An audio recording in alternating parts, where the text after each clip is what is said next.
Hello, everyone. Welcome to Mrs. Hughes' Reading Corner. The story that we're going to be reading is called The Magician's Nephew by C.S. Lewis. Now, this is one of my favorite series because this is part of the Narnia series.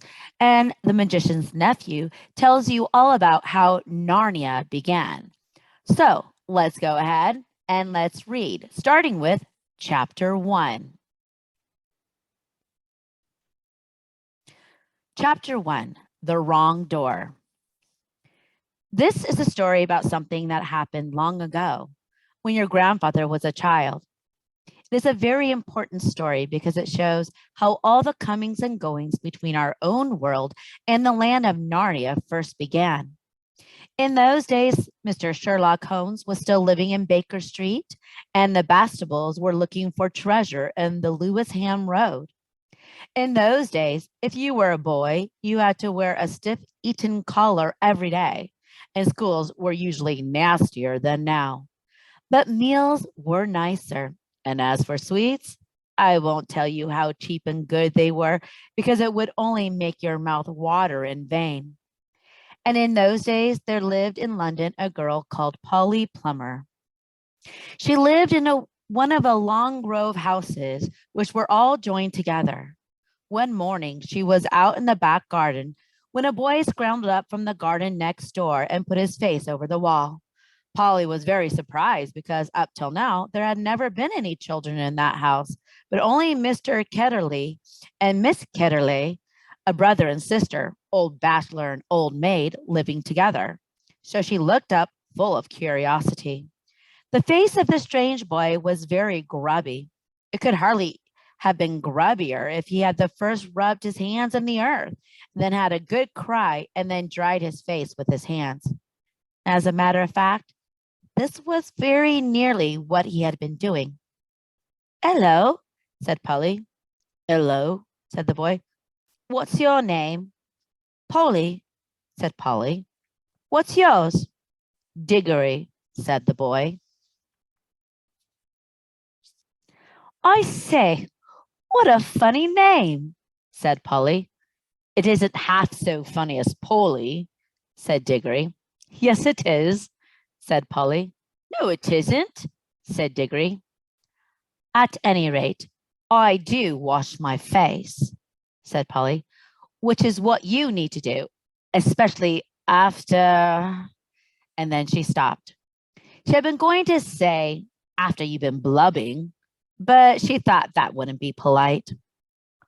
"All right, I have then," said Diggory in a much louder voice, like a boy who was so miserable that he didn't care who knew he had been crying. "And so would you," he went on, "if you lived all your life in the country and had a pony and a river at the bottom of the garden, and then been brought to live in a beastly hole like this." "London isn't a hole," said Polly indignantly. But the boy was too wound up to take any notice of her and went on. "And if your father was away in India and you had to come and live with your aunt and uncle who's mad, who would like that? And if the reason was that they were looking after your mother, and if your mother was ill and was going to die," then his face went the wrong sort of shape, as it does if you're trying to keep back your tears. "I didn't know. I'm sorry," said Polly humbly. And then, because she hardly knew what to say, and also turned Diggory's mind to a cheerful subject, she asked, "Is Mr. Ketterley really mad?" "Well, either he's mad," said Diggory, "or there's some other mystery. He has a study on the top floor, and Aunt Letty says I must never go up there. Well, that looks fishy to begin with. And then there's another thing. Whenever he tries to say anything to me at meal times, he never even tries to talk to her. She's always shuts him up. She says, 'Don't worry the boy, Andrew,' or 'I'm sure Diggory doesn't want to hear about that,' or else, 'Now, Diggory, wouldn't you like to go out and play in the garden?'" "What sort of things does he try to say?" "I don't know. He never gets far enough. But there's more than that. One night It was a last night, in fact. As I was going past the foot of the attic stairs on my way to bed, I don't much care for going past them either. I'm sure I heard a yell. Perhaps he keeps a mad wife shut up there. Yes, I've thought of that. Or perhaps he's a coiner. Or he might have been a pirate, like the man at the beginning of Treasure Island, and be always hiding from his old shipmates. Oh, how exciting, said Polly. I never knew your house was so interesting. You may think it's interesting, said Diggory, but you wouldn't like it if you had to sleep there. How would you like to lie awake listening for Uncle Andrew's step to come creeping along the passage to your room? And he has such awful eyes. That was how Polly and Diggory got to know one another. And as it was just the beginning of the summer holidays, and neither of them was going to the sea that year, they met nearly every day. Their adventures began chiefly because it was one of the wettest and coldest summers there had been for years. That drove them to the indoor things. You might say indoor exploration. It is wonderful how much exploring you can do with a stump of a candle in a big house or in a row of houses. Polly had discovered long ago that if you opened a certain little door in the box room attic of her house, you would find the cistern and a dark place behind it, which you could get into by a little careful climbing. The dark place was like a long tunnel with brick wall on one side and sloping roof on the other. And the roof, there was the little chunks of light between the slates. There was no floor in this tunnel. You had to step from rafter to rafter. Between them, there was only plaster. If you stepped on this, you would find yourself falling through the ceiling of the room below. Polly had used the bit of the tunnel just beside the cistern as a smuggler's cave.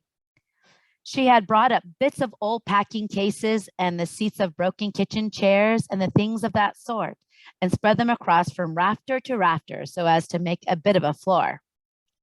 Here she kept a cash box containing various treasures and a story she was writing, and usually a few apples. She had often drunk a quite bottle of ginger beer in there.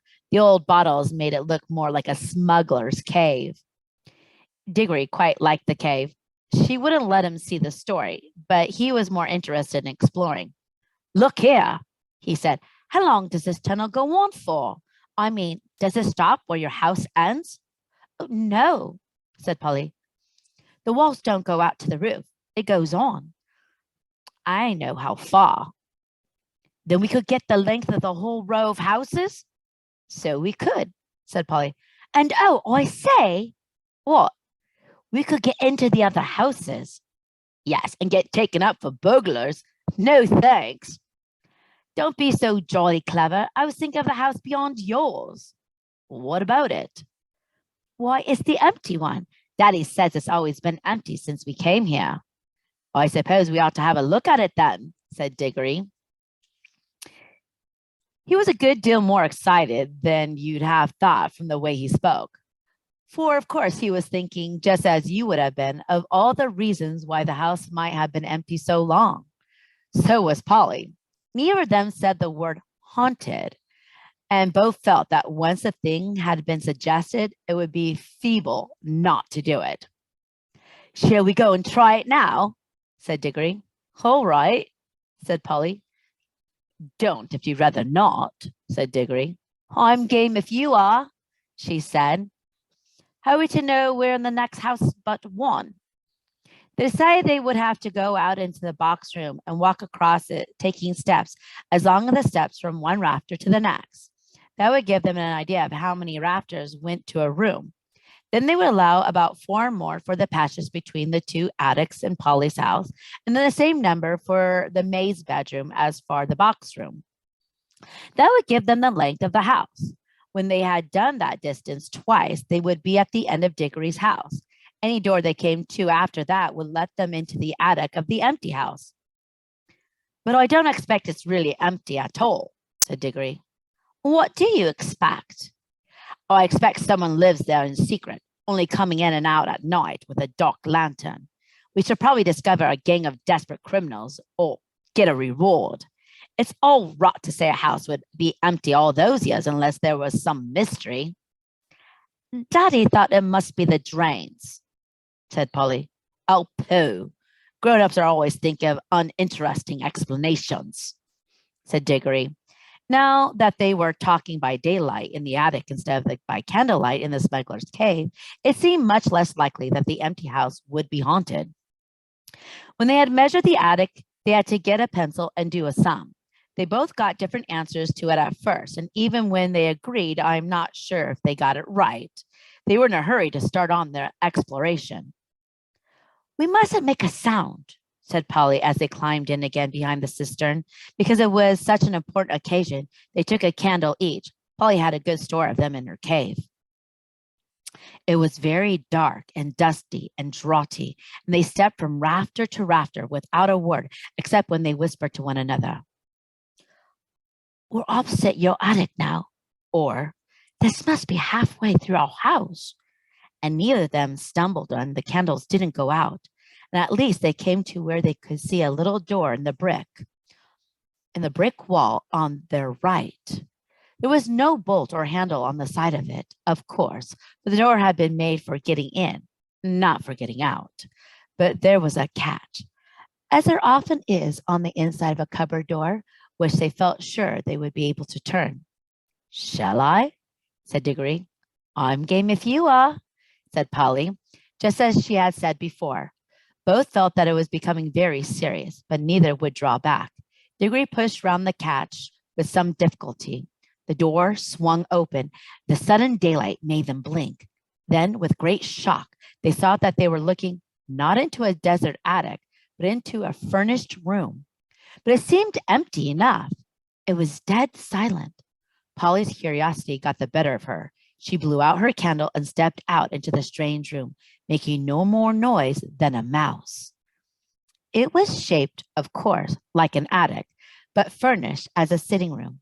Every bit of the walls was lined with shelves, and every bit of the shelves was full of books. A fire was burning in the grate. You remember that it was a very cold, wet summer that year? And in front of the fireplace, with its back towards them, was a high-backed armchair. Between the chair and Polly, and filling most of the middle of the room, was a big table piled with all sorts of things, printed books and books of the sort you write in, and ink bottles and pens and sealing wax and a microscope. But what she noticed first was a bright red wooden tray with a number of rings on it. There were in pairs, a yellow one and a green one together, then a little space, then another yellow one and another green one. They were no bigger than ordinary rings, and no one could help noticing them because they were so bright. They were the most beautiful, shiny little things you can imagine. And if Polly had been a very little younger, she would have wanted to put one right in her mouth. The room was so quiet that you noticed the ticking of the clock at once. And yet, as she now found, it was not absolutely quiet either. There was a faint, a very, very faint humming sound. If hoovers had been invented in those days, Polly would have thought it was the sound of a hoover being worked a long way off, several rooms away and several floors below. But it was a nicer sound than that, a more musical tone, only so faint that you could hardly hear it. It's all right. There's no one here, said Polly over her shoulder to Diggory. She was speaking above a whisper now, and Diggory came out blinking and looking extremely dirty, as indeed Polly was too. This is no good, he said. It's not an empty house at all. We'd better bunk before anyone comes. What do you think those are? Said Polly, pointing out the colored rings.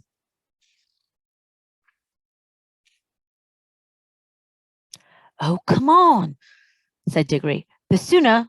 He never finished what he was going to say, for that moment something happened. The high-backed chair in front of the fire moved suddenly, and there rose up of it, like a pantomime demon coming up out of a trap door, the alarming form of Uncle Andrew. They were not in the empty house at all. They were in Diggory's house and in the forbidden study. Bertrand said, "Oh," and realized their terrible mistake. They felt they ought to have known all along that they hadn't gone nearly far enough. Uncle Andrew was tall and very thin. He had a long, clean-shaven face with a sharply pointed nose, extremely bright eyes, and a great tasseled mop of gray hair. Diggory was quite speechless, for Uncle Andrew looked 1,000 times more alarming than he had ever looked before. Polly was not so frightened yet, but she soon was. For the very first thing Uncle Andrew did was to walk across the door of the room, shut it, and turn the key in the lock. Then he turned around, fixed the children with his bright eyes, and smiled, showing all his teeth. There, he said, now my fool of a sister can't get at you. It was dreadfully unlike anything a grown-up would be expected to do. Polly's heart came into her mouth, and she and Diggory started backing towards the little door they had come in by. Uncle Andrew was too quick for them. He got behind them and shut the door too, and stood in front of it. Then he rubbed his hands and made his knuckles crack. He had very long, beautifully white fingers. I am delighted to see you, he said. 2 children are just what I wanted. Please, Mr. Ketterley, said Polly, it's nearly my dinner time and I've got to go home. Will you let us out, please? Not just yet, said Uncle Andrew. This is too good an opportunity to miss. I wanted 2 children. You see, I'm in the middle of a great experiment. I've tried it on guinea pig and it seemed to work, but then a guinea pig can't tell you anything, and you can't explain it to how it can come back. Look here, Uncle Andrew, said Diggory. It really is dinner time, and they'll be looking for us in a moment. You must let us out. Must? Said Uncle Andrew. Diggory and Polly glanced at one another. They dared not say anything, but the glances meant, isn't this dreadful? And you must humor him. If you let us go for our dinner now, said Polly, we could come back after dinner. Ah, but how do I know that you would? Said Uncle Andrew with a cunning smile. Then he seemed to change his mind. Well, well, he said, if you really must go, I suppose you must. I can't expect 2 youngsters like you to find it much fun talking to an old buffer like me. He sighed and went on. You've no idea how lonely I sometimes am. But no matter. Go to your dinner, but I must give you a present before you go. It's not every day that I see a little girl in my dingy old study, especially, if I may say so, such a very attractive young lady as yourself. Polly began to think he must not really be mad after all. Wouldn't you like a ring, my dear? Said Uncle Andrew to Polly. Do you mean one of those yellow or green ones? Said Polly. How lovely! Not a green one, said Uncle Andrew. I'm afraid I can't give the green ones away, but I'd be delighted to give you any of the yellow ones with my love. Come and try it on. Polly had now quite got over her fright and felt sure that the old gentleman was not mad, and there was certainly something strangely attractive about those bright rings. She moved over to the tray. Why, I declare, she said, that humming noise gets louder here. It's almost as if the rings were making it. What a funny fancy, my dear, said Uncle Andrew with a laugh. It sounded a very natural laugh, but Diggory had seen an eager and almost a greedy look on his face. Polly, don't be a fool, he shouted. Don't touch them. It was too late. Exactly as he spoke, Polly's hand went out to touch one of the rings, and immediately, without a flash or a noise or a warning of any sort, there was no Polly. Diggory and his uncle were alone in the room.